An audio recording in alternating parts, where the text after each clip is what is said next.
এই, বলছি তুমি আমাকে 1000 টাকা ধার দেবে? আমি 2 দিন পরেই তোমাকে দিয়ে দেবো। আরে এভাবে বলার কি আছে, আমার টাকা তো তোমারও টাকা। দাঁড়াও, এই নাও। আমি 2 দিন পরেই তোমাকে দিয়ে দেবো। ঠিক আছে। তোমাকে না 1000বার বলেছি বিছানার উপরে গামছা রাখবে না, কথা কানে যায় না নাকি?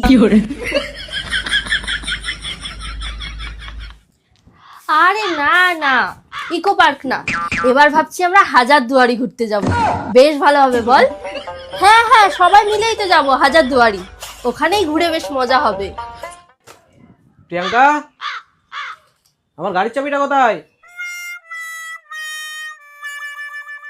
তোমাকে না 1000বার বলেছি গাড়ির চাবিটা বাইরের কাবার্ডে থাকে, তুমি ঘরে খুঁজছো কেন? এই নাও, 1000বার কথা বললেও কানে ঢোকে না। না তোমার 1000 টাকা। আর আমাকে ক্ষমা করে দাও, বুঝলা? হাজার হাজার বলে বলে আমার কানটা পুরো পচিয়ে ফেলেছো। তোমার 1000 টাকা নিয়ে যেন আমি চলে যাচ্ছিলাম।